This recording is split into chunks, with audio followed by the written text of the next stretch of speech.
mid lane just to try and A, get high behind, and B, get Pobelter ahead. If there was a matchup that would swing this game, it's absolutely the way High does against Pobelter.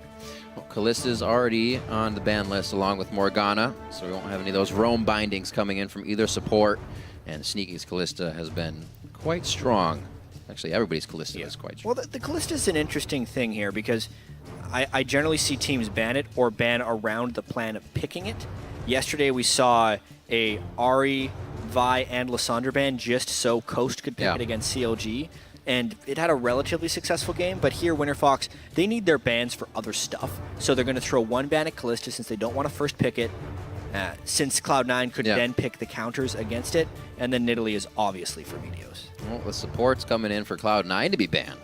So they're actually focusing some initiation here and pick potential, I should say, that Winterfox would be putting into their composition. Rumble gets taken out for balls in the top lane. A good ban to get a comfort pick out of there, as well as control for the mid game where Cloud9's been coming up big.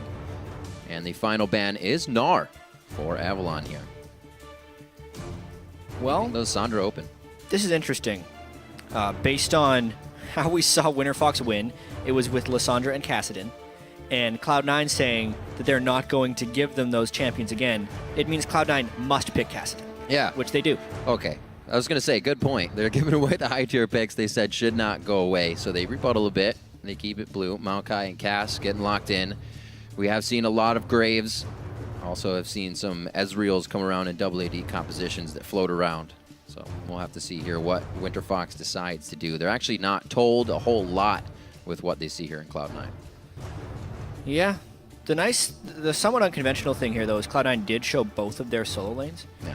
Normally, if it was a teammate game, we'd wait for the last pick to pick a top laner. Or if it's any other team in the world, they'd wait for the last pick to be mid laner. The only exception to that is when it's an obvious feeling power pick, in which Cloud9 has done this. However, Winterfox can still pick Ahri in the mid lane for Pobelter, and I think that's what they're going to do with their last few picks. So whatever AD carry Sneaky has here, he needs to make sure he has a little bit of mobility so he can juke around potential Ahri charms coming in. It's reading a little bit into it, but I do feel like Ahri is the champion for Pobelter, and Cloud9 should operate under that assumption. There's definitely a lot of focus on everything but the jungle so far, which is quite interesting since we've seen Jarvan and other junglers getting bans throughout. Obviously, Nidalee is there, who we've seen a little bit and in the mid lane, but it's going to be the Vi again for Meteos picked up, and Sneaky's actually going to go to Lucian. I think that'll be the second time we're seeing him come in here. We already saw Rek'Sai get picked up for Helios. The Vi serves a couple purposes. I mean, that is what Helios had so much success on yesterday when they defeated Impulse. He was 8-4-17. Not to mention, that's where Meteos has found 3 victories so far this year just for himself. You're right. There's the Ahri getting locked in, and we saw that giving a little bit of trouble in the Kassadin-Ahri matchup yesterday. Going towards the Kassadin, getting pushed in. So Winterfox has the composition that they are able to win with. They get power picks, Lissandra, Ahri. Normally you have to first pick an Ahri if you want it on your team, but because the Kassadin was up as well, they were kind of forced into that. So it's a heavy engaged team, which forces Cloud9 now to pick the Janet for disengage. But remember a game where a team picked really heavy engage against Cloud9. They lost it. It's when Gravity beat them because they could continually find the dives. Champion select wise, if Cloud9 was saying they're going to deny Winterfox their stuff, they did not do that here. They would have needed to change their bans pretty heavily. The Gnar and the Morgana would have had to turn into probably a Lissandra ban or even a Kassadin ban, because picking the Kassadin for Cloud9 doesn't give them much, since they still gave up to really powerful solo laners that Winterfox may have picked regardless. Yeah, they've kind of put themselves into a situation to build around that Kassadin and the picks they wanted just to take away. We even talked a little bit about Gnar not being such a high priority here, but people still putting the ban factor in it. And like you said, Cloud9 may have given up a lot more than they wanted to here in this picks and bans. We're about to get underway. Oh, what a handshake. I mean, 0% awkward. Fist bump handshake. It's one of those. Just it's the ball and socket. There it is. Yeah. That's ready for some League of Legends. That's today. right. So coming in here, obviously, these guys better set the bar high because we're going to have some good league today, like you said. But right now, it is your chance to weigh in on the match. Vote for the team you think will be victorious with the hashtag WFX win or C9 win. We're about to get on the Rift here. Week 4, Day 2, League of Legends action about to be pumped into your eyeballs. Let's get on to the Rift.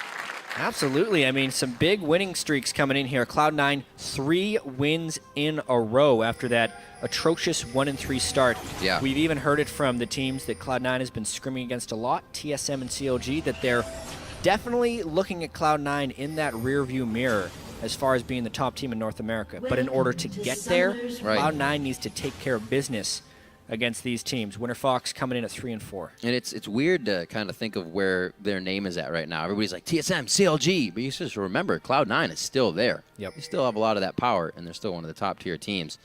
Still trying to prove that, though, with a shaky beginning. As they patch things up, the resolve supposed to be that High plays safer in mid. He said that. We'll see if that hurts him against Pobelter in this game. Medios and Helios. So it looks like Cloud9 is set up and hoping for the lane swap. It's something that Cloud9 is typically very, very good at, and Avalon has struggled pretty mightily in, seeing as he is quite new to pro play. It could also do well to shut down Avalon early on in Lysandra. If he can never get going, then they only really have to worry about that mid lane threat, not to mention in the lane swaps. Both teams are now more capable of heavily pressuring mid lane, since it's not just the jungler who can gank. The top laner can gank, the support can gank. It can be a big, giant party in mid lane. We've seen that quite a bit at level 2 over the past few days. It's been a few matched up lanes, so we haven't seen that aggression to the mid. But here, we may be getting that as we see the top laners. Actually, all right, going to match up. So Graves and Leona bot lane. Pobelter entering mid versus High, and we're going to have the lane swap to start this one off. What? I'm a little confused here. So, at least I think so. Yeah. Are they trying Avalon to go for a gank Avalon overall? is in the lane swap lane, yet Altec and Glebe are taking jungle camps. Either Avalon is going to teleport up, or they're just going to decide to push that lane as quickly as possible. They might be trying for a cheese 3v2 kill right here, where he'd gank from the brush in an early level 2, but I mean, there's nobody here. I don't necessarily know what Avalon is expecting. Maybe he wants to jump on the Maokai here. There'd be no reason for him to be there, so it could actually work, but they're not even setting up for it right now. It's going to be a long time until this 4-man dive works, but it should work. Balls is trapped here without teleport. He's actually dead unless Lemon gets there. Even then, he could be in trouble. This is Lemon's got to really hurry. He does have Storm Shield on, so he only offers the shield, no crowd control. Balls is going to get hit up hard here. He should save his flash. This is going to be tough. He actually tries the flash. He's going to lose that. He'll have the teleport. Actually, that's already down still. They're going to micro the turret shots nicely on this. It took him a while. They do come up with first blood. Can they carry it? Such a strange level 1 there by Winterfox, but it absolutely pays off with that first blood. Lemon Nation wasn't able to get down there fast enough, and because Balls teleported there, he could not teleport out once he realized he was done for. That's actually punishing Balls for his early level 2 that Maokai's love to do on the Wraith camp, knowing they have to bring the teleport. And all things considered, that's actually a really great play by Winterfox. See how they work this out. Hopefully they can all get back to their sorted out lanes and continue to get the XP, because they're all sitting at level 2. It could be tough if Cloud9 finds them at level 3s. With all that being said, there is a lot of counterplay opportunity by Cloud9. Okay. Winterfox is leaving pretty much every single one of their doors open by keeping 4 people on the map this long in the bottom lane, and they were unable to finish the turret. So in the meanwhile, Sneaky's been farming freely, High has not had to worry about gank pressure, and Medios has been able to counter jungle Helios. Yeah, which pretty hard. With the first blood going to Altec, that is all well and good, but Cloud9 has responded in turn to even out the gold and still not lose their turret.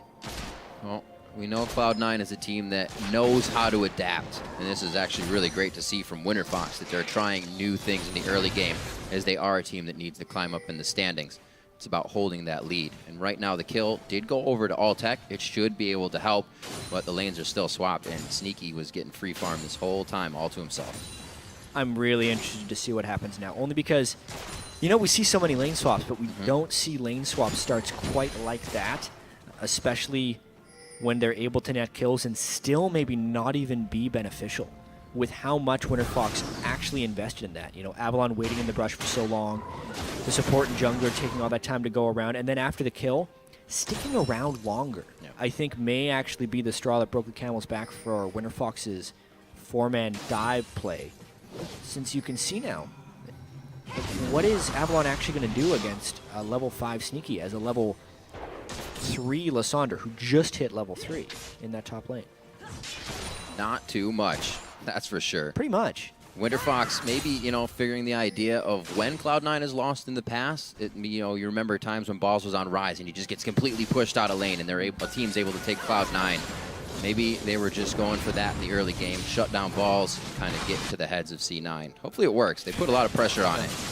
Right now, it's not working out for Avalon, that's for sure. This is what I was afraid of, is all that resource in one lane. Yep. You're just going to lose the other ones, like you said. It's a 2 CS Lysandre with a Doran's Ring. 2 CS. Altec doesn't have a CS advantage here. Balls has 24. Like, the kill was good. Yeah. The sticking around was not good by Winterfox. So they outsmarted themselves there. They had the first gank that worked wonders and continued on a path that then turned out to be flawed. We'll see if Avalon does get any help, or he's kind of just left to himself. We have Helios on the top side right now.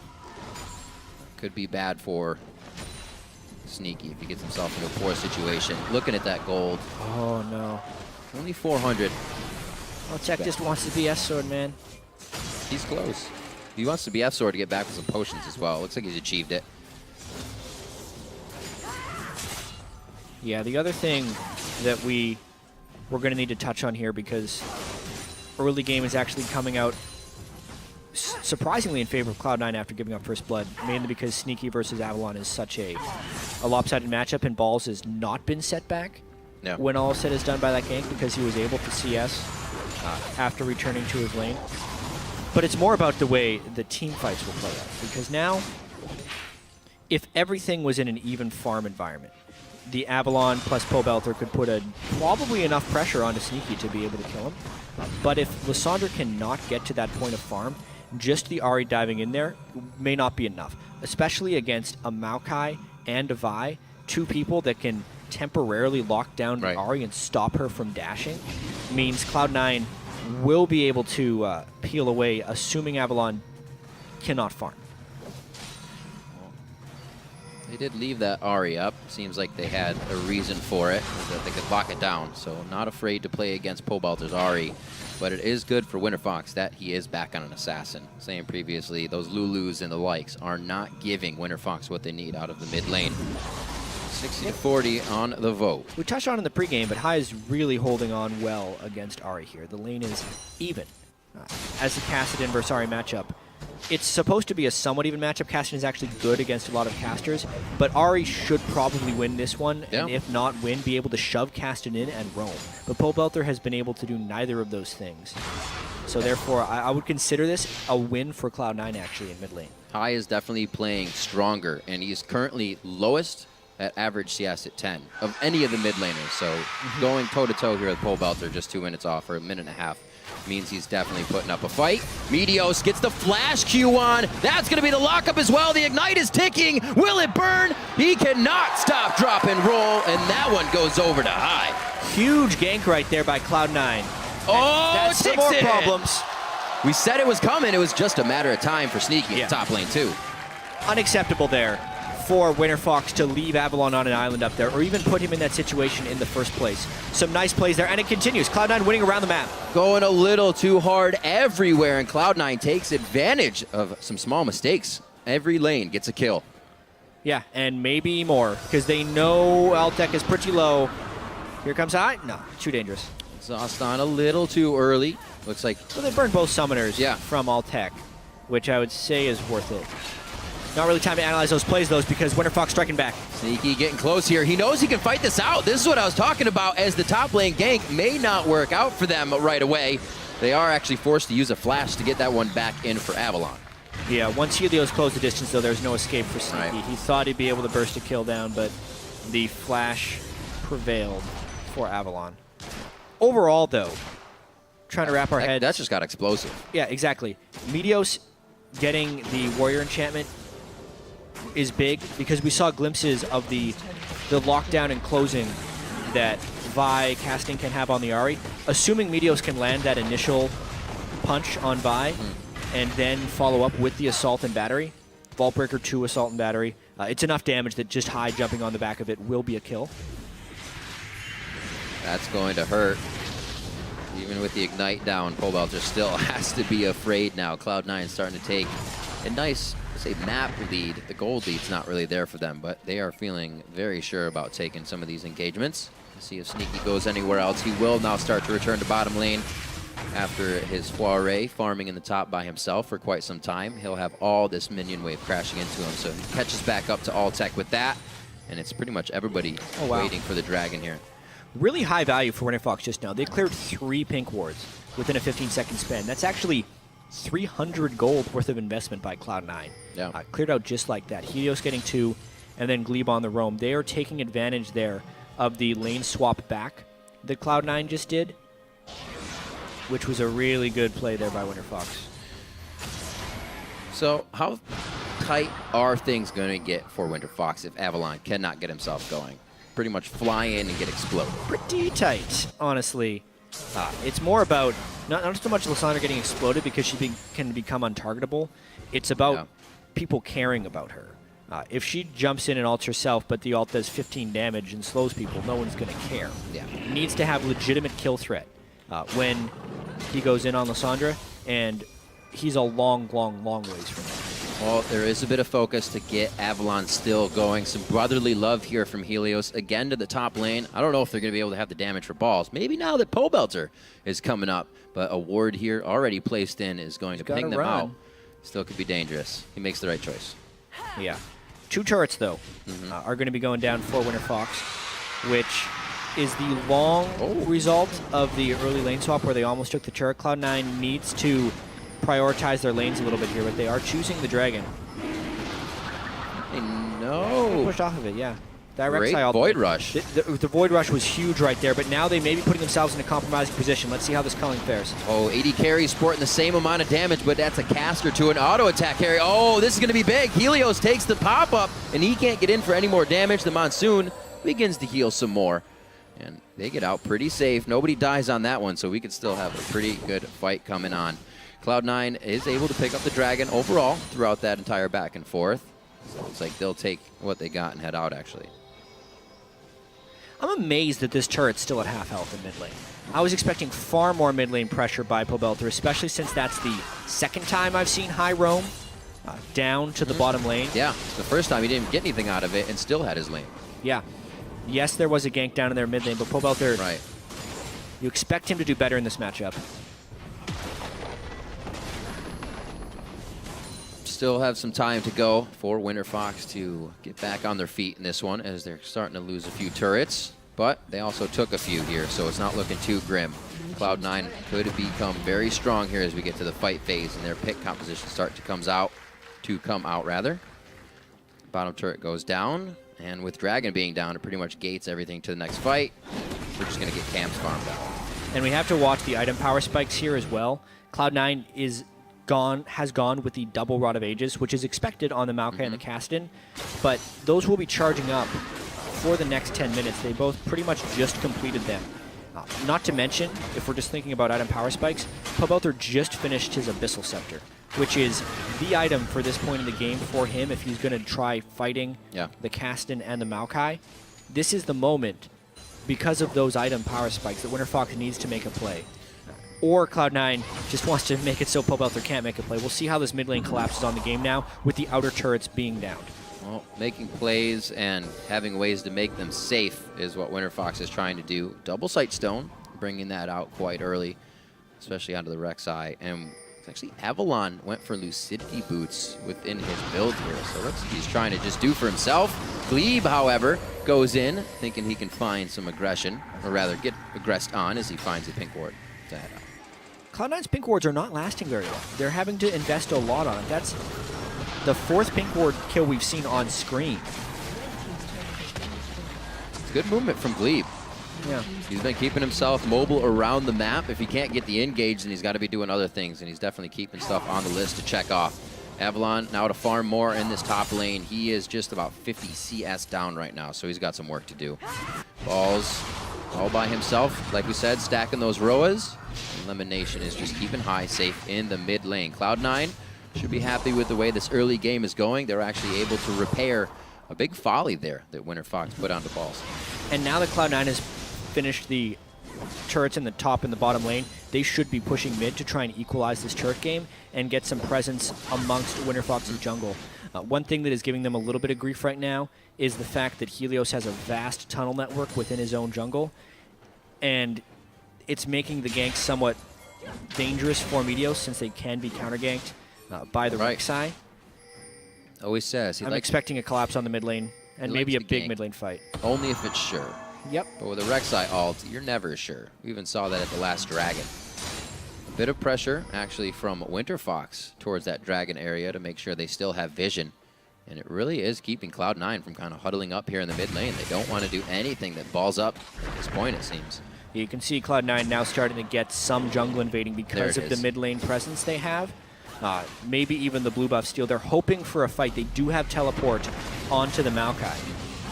And it's very important that Cleave's taken out that ward, actually, because that would have been the Maokai teleport spot if Winterfox had to initiate. Winterfox is making sure that anytime they move up, they can't be teleported in from behind. Very nice to deny pole belt to the blue buff as well. If they can keep doing that, they're going to have a very hard time at continuously getting these wave cleared with the rest of the team, especially if Avalon's all by himself in the top lane farming. They have, however, get a good aggression back into the mid lane. Looks like Cloud9 just wanted to blue. Small advantages at a time, not trying to take too much. 1:30 on to Dragon. Looks like we'll have summoners across the board for that fight, so that'll be a good one. Yeah, it has been a while since we've seen that fight, but this game is mostly about control here. I mean, Cloud9's game yesterday when they looked so good against Dignitas was a very low kill score for a while, with Cloud9 growing their advantage ever slowly. But against Winterfox here, their advantage is not necessarily growing that fast, but it's still by a little bit. They're mainly going to posture around this next dragon and hope to have control there. They have to do it soon, though.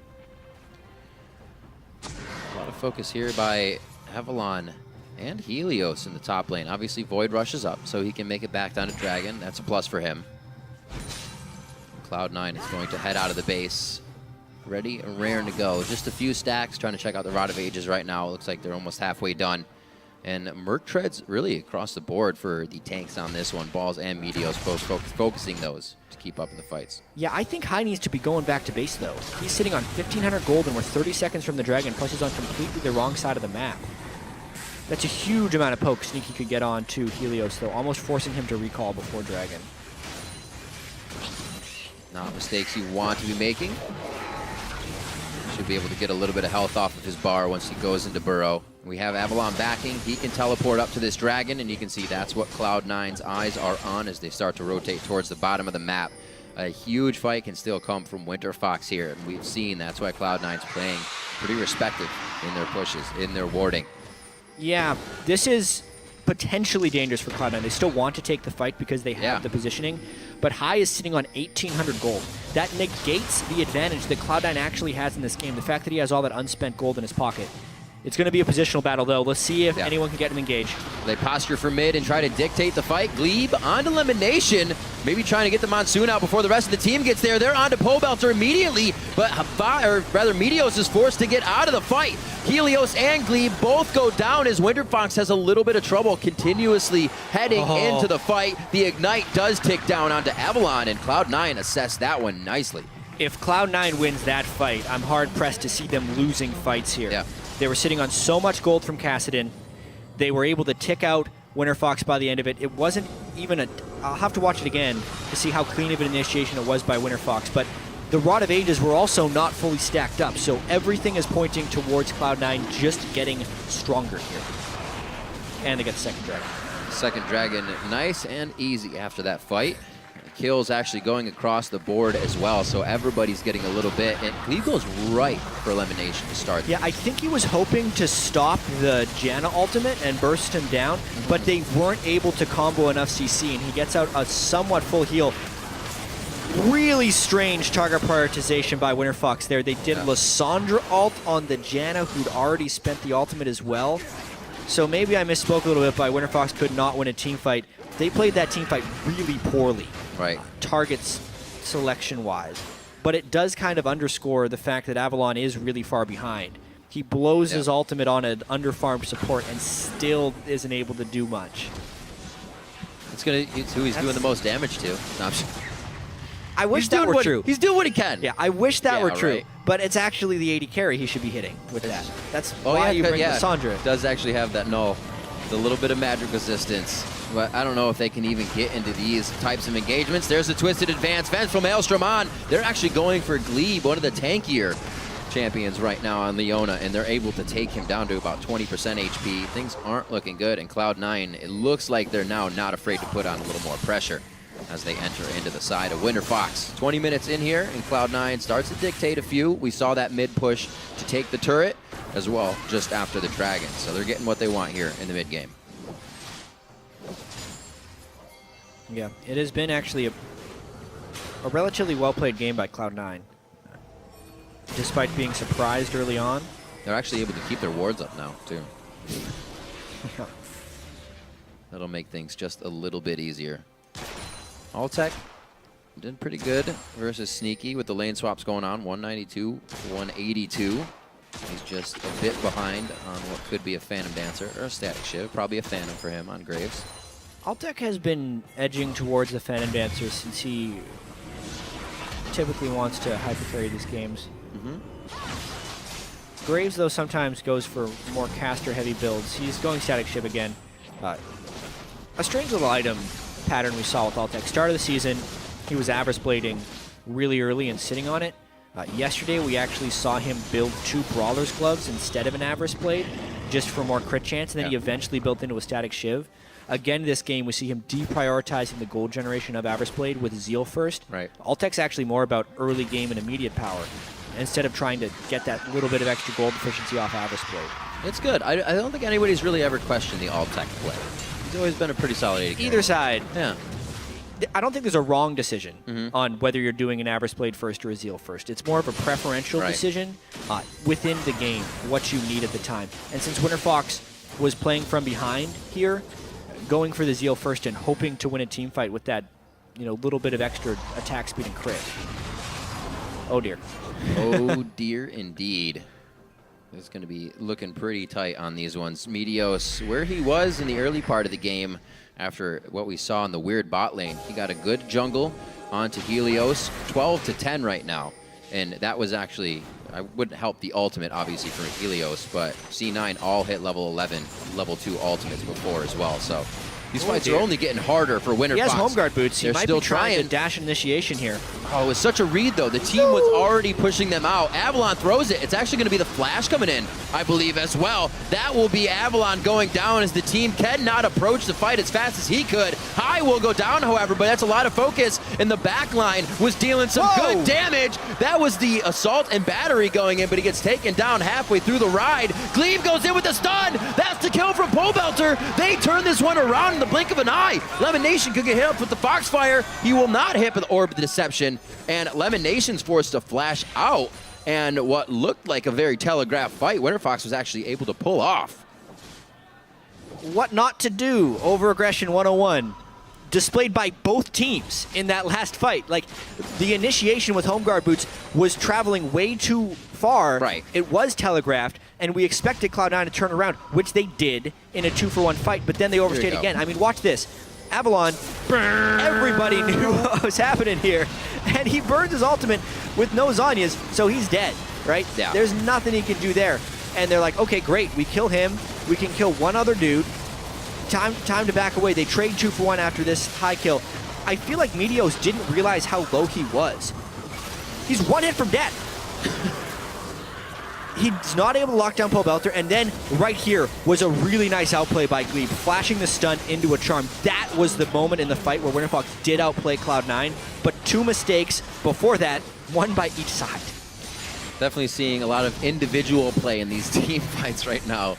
Hopefully they can start to sew it together and really get the fights to go their way without losing the majority of their team on both sides at this point. 30 minutes, or rather 30 seconds on the Dragon as we're at 25 minutes into the game, and it looks like Cloud9 has actually gotten themselves quite quick back to where they need to be. High was just kidding. Just kidding. That fight result with Pobelter picking up the kills as well as Altec makes this game really interesting now. Winterfox, while they are still behind, could very well win this game. If Pobelter gets the right stuff off on Ari now, with his desk cap completed, you kind of shoveled dirt on everything you just did. Trying to shut down Pobelter, he just got all the kills he needs right back in the game. But now it's up to Winterfox to be able to carry that. The young team, if they can continue to go forth with this advantage. Just 1,000 gold down now, about 2,000 gold. They're able to pick up a little more if they can get to these next turrets, start denying more resources of Cloud9. But they're still afraid of the fight. They know that that fight happened because they were able to make a play. It's not going to happen just because they fight again. Well, maybe it will. The play, he tries to make it. Oh, they do it. Will they take down balls as well? They do know they need to make another play, and the play is made. It's because they caught Lemon Nation. The thing that they didn't do in the mid-game team fight and looked so bad doing because they couldn't lock him down. This time they got the charm onto Lemon Nation and instantly blow him up. Plus they get the Dragon after this, which is not to be understated. The attack boost they get from that 26 minutes in is really, really valuable. Whoa, a turnaround. Boy. Charm. I mean, Pobelter made a play. Avalon was there as the distraction. He's like the fullback running in first. Pobelter goes in, scores a touchdown, lands the charm on Elimination. Dang, that was good. I like it.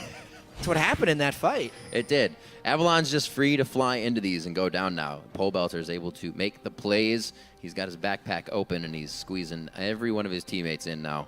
8-8 on the scoreboard. Still the same gold lead throughout that one. Obviously, Dragon not giving you any gold, so you can see Winterfox is trying to climb back in through just soaking up the rest of the map.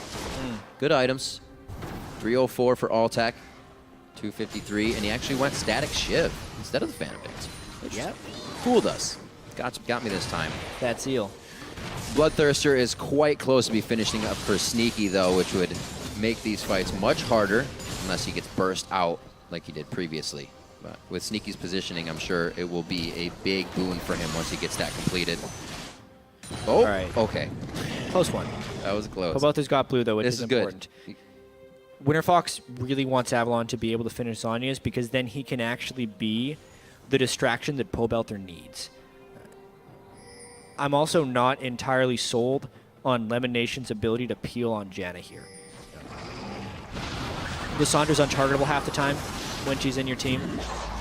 You blow away Ari, and she comes right back because she gets 3 dashes. While, it's Janna's the champion you need when you need disengage. It's not enough as the only disengage. Maokai can help a little bit. Right. But then if Cloud9 gets too concerned with peeling for Sneaky, they're not going to be able to do any damage on their own.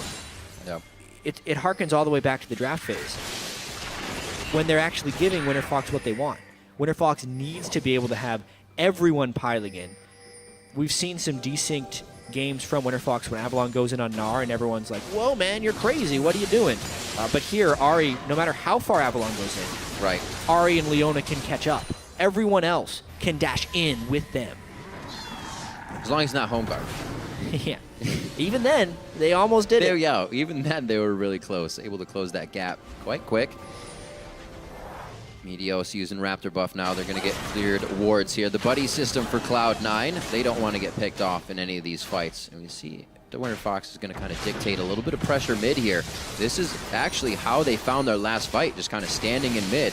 Quick teleport to the ward, which they've actually replaced the same one as well to continue vision if they are or are not in the mid lane.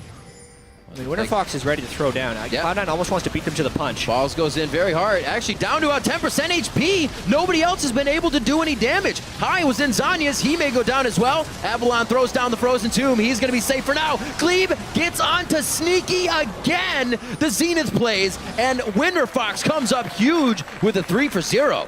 Yeah, we saw it right there. Like, Cloud9 is not able to deal with the diving here from Winterfox. I mean, they blew up Pobelter and then just went straight for the 80 carries. Too much mobility, too much closing.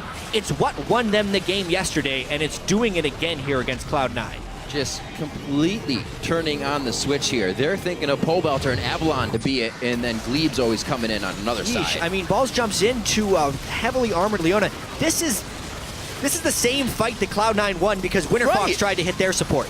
But Leona is a much harder thing to kill than a Janna.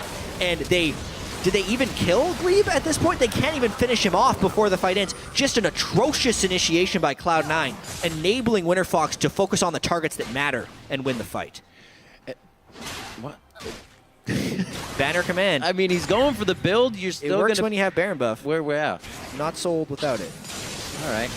Very interesting. Still wanted the build. They're kind of headstrong on what they want to do this game, and they're not going to turn away from it. So the banner command does still come out for Lemon as he was recipeing towards it throughout the game. Maybe Baron will be in the near future. At least the fight. It'll be for Winterfox, if anything. Zanya's is finished up onto Avalon now. He has the 2 ways of invincibility to be that distraction, and Pobelter is just huge now. The Void Staff finished on top of the Abyssal Scepter and the Rabadons. Yeah, no Zanya's on Pobelter. And that could be critical in these upcoming fights because Cloud9 does have burst damage and CC.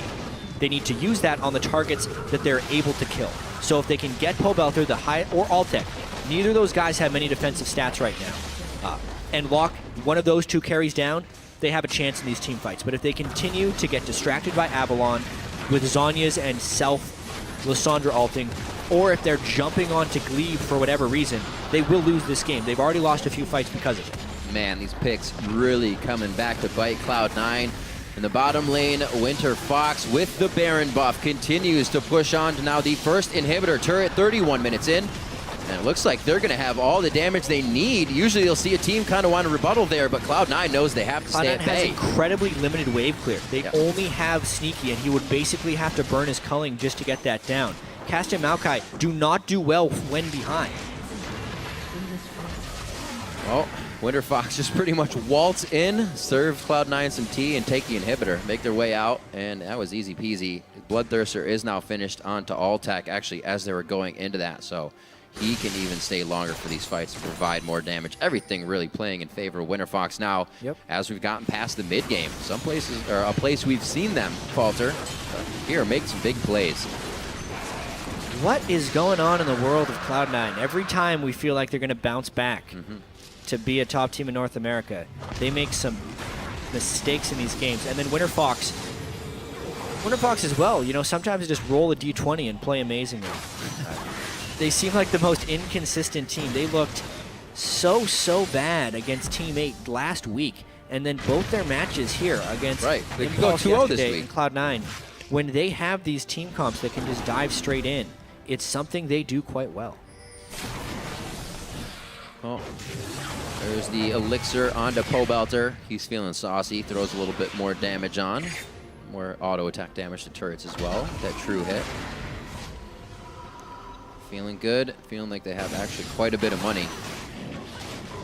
Actually, Pobelter himself, 2,000 gold ahead of high just in the mid lane, so they're really pushing the advantage as well here. Now to the top lane, and they're just going ring around the rosy as they have Baron accordingly.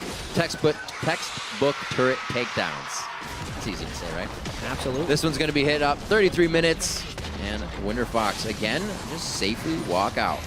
Looks like the only test is going to come with the Nexus turrets at this point. Perhaps. They did lose the Baron buff, so the ability to take this next turret's really difficult. If they dive, and then Cloud9 allows the turret to hit the diver and then focuses on the squishy targets, it's a fight they can win. Winterfox getting a lot of free hits on the turret, though. Good poke, though. That should potentially hold up Winterfox. Really great. I love the Bloodthirster for that effect, is you can just get in there when it's charged, more shots on the turret, and it's really easy to take down. Saw Altec using that a little bit. He doesn't have any minions this time, though, so he's staying a little farther back. High, trying to clear. This is where we see the wave clear. Not so fantastic for Cloud9, and the turret will consistently take shots. It's only a matter of time. Rinse and repeat here for Winterfox. Yeah, I'm wondering how patient they're willing to be here. Cloud9? They are Winterfox, actually, because they are without Baron, not able to get many hits in, but you can kind of see how hard it is for Cloud9 to actually clear the minions, whether they're going to just kind of stall this out for the next Baron, or if they just want to go really hard for a dive as soon as they see an opportunity. I'm hedging towards the more passive style of play right here, because Baron isn't 2 minutes, and they've shown how easy it is to push with Baron buff. I think Winterfox will wait this one out. We've seen a lot of teams actually take their time once they get to the inhibitor turrets. Big lead or not, 10,000 gold, 7,000 gold. It slows down. They want to make sure they get this one right. The way they're sticking around makes me think at any moment Winterfox wants to fight.